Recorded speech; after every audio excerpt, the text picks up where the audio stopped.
Now I grew up down an old dirt road in a town you wouldn't know. Well, hey again, everybody. It's Joey of Alpha Blade Reviews.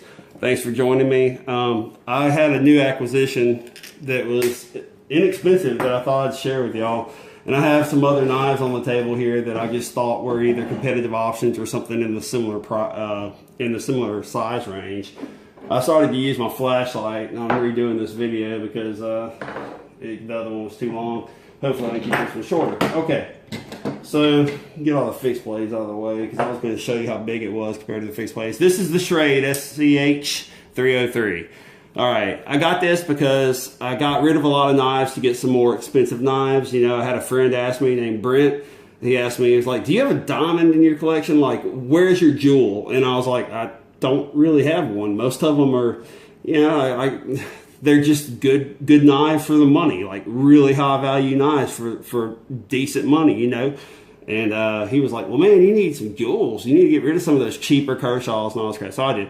Anyway, long story short, I went back to buying a few beaters because I didn't want to just tear up everything I had. It was expensive to me. So opening deployment out of the box sucks. Or at least it did on mine. I got this from Supreme Solution on eBay.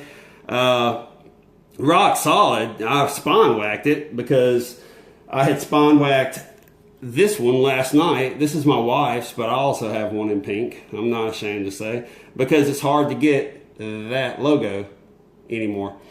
So anyway, they have the pink available all day everywhere because I guess guys they still think that it's a, anyway, I won't go there.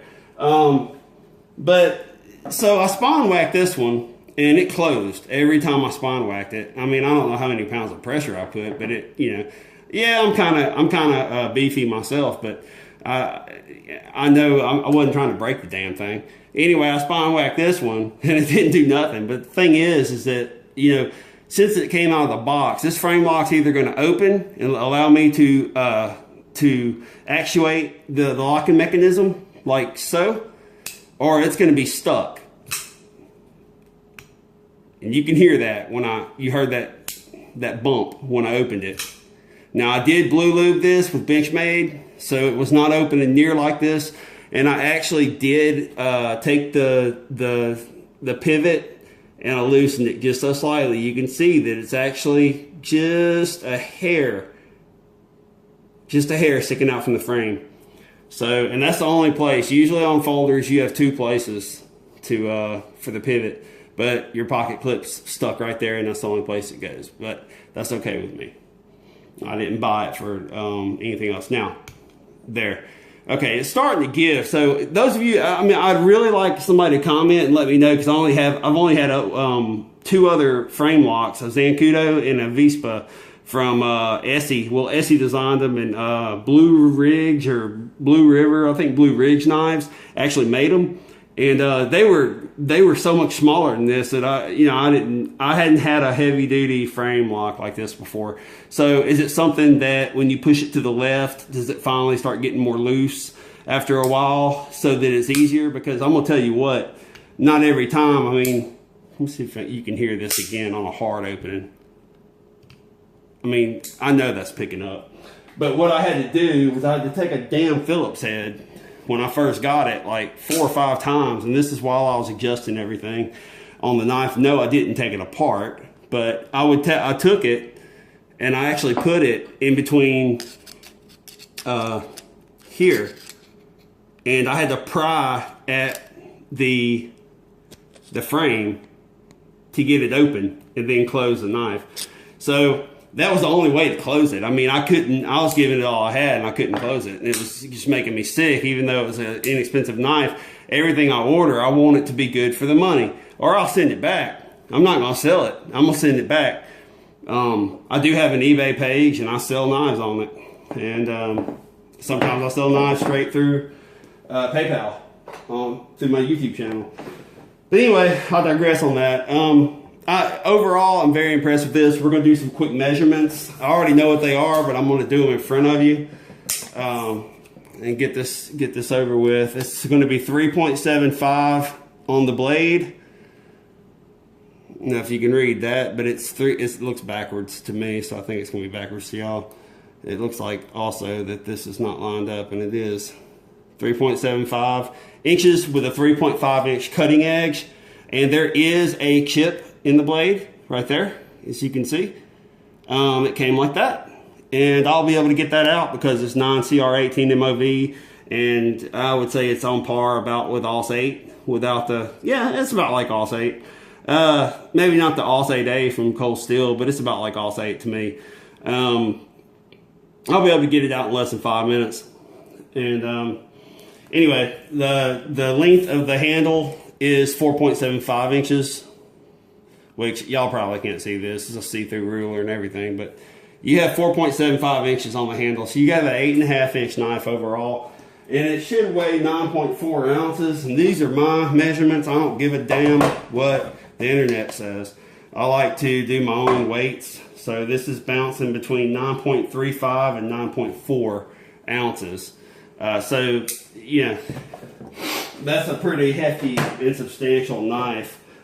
Speaking of, just to show you, I have the old design Crawford Casper. No, it's not one of my knives I carry.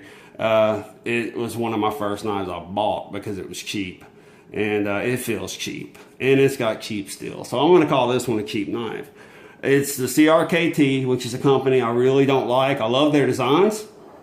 Not so much. Well, yeah, even this design's okay if the handle was bigger and maybe had G10. But I love their designs, especially this year, their new designs. But I just don't trust their quality control. Like I said in my Amicus video when I did a review on it, I've owned 4 other CRKTs, and every single darn one of them had quality control issues. And I sent them back. And if it was too late to send them back, I just gave them away to somebody who didn't care. They weren't a knife guy. They were just a family member or a relative or a friend. Anyway, you have this knife, and then you have your Schrade. Okay, so, I mean, you can see right there that this Schrade's a tank.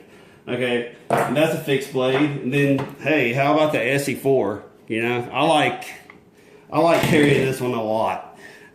Just because it's real, it leaves a real little imprint in your belt carry. And you can see right there, the blade is actually taller from belly to spine on the Schrade, and you're looking at the same, of course, the same. No, let me pull it up some. Yeah, I'm sorry, it's a 4.5 inch blade on the SE with a 4 inch cutting edge. That's why it's called the SE4. So anyway, and this is a 3.75 inch blade with a 3.5 inch cutting edge. The one that goes really is the best knife to compare it to is this Ganzo. The Ganzo 720 is I would say is a lot better buy if you don't mind this copy of the Axis lock. I know a lot of people care and they don't like seeing USA companies copied by Chinese companies. I did a video about that. Watch it if you want. It's a little controversial, but I tried to just say, hey, it's just my opinion, y'all. You know, I wasn't trying to bash nobody. But anyway, yeah, I would go with Ganzo all day over this. And this is not a light knife.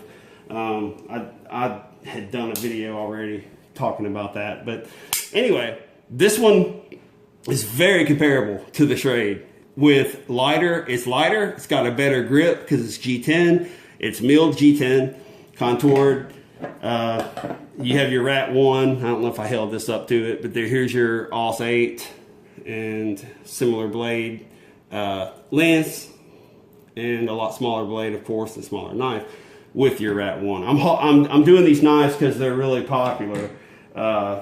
You know, the SE4, the Rat, the Ganzo 720. These are popular knives, been popular for a while. Now, check this out. A Survive GSO Necker 2. Okay, guy sent me this himself because he had a couple laying around the shop. And I didn't have a Survive knife yet at the time. So, the guy's a cool guy. Anyway, here's the Necker 2 compared to the Schrade, as you can see. Way higher quality, of course. I mean, this is your CPM 20CV, pretty much M390, but USA Crucible. Steel.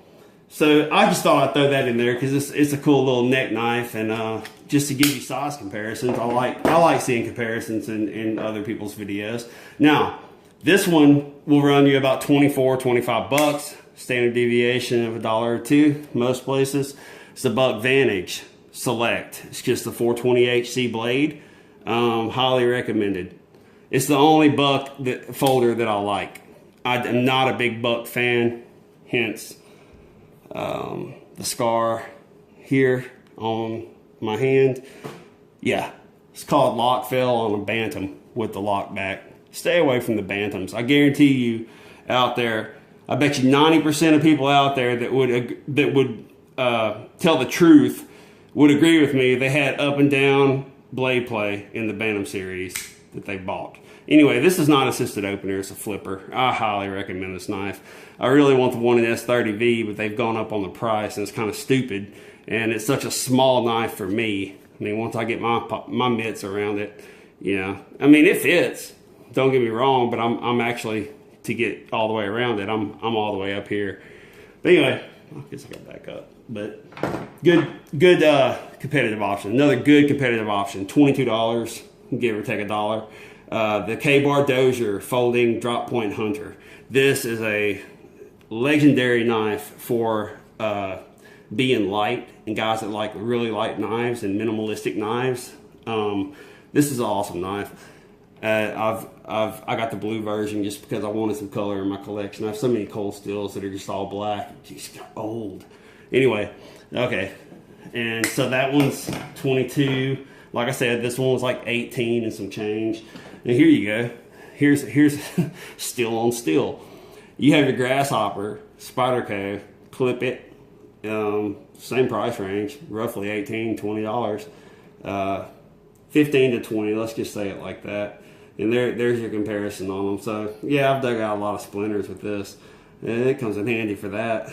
But anyway, all right. So my overall takes, I'd give this knife for the money. I mean, because the lockup, just as I'm sitting here doing this, it's not sticking on me anymore. It opens good. Yeah, it has a little miniature microscopic chip in the blade, so it didn't cut through paper perfect. But for the money, I'd go ahead and give this a solid 8.5 out of 10 if you like big, heavy folders. And I know a lot of you do because I'll see your videos.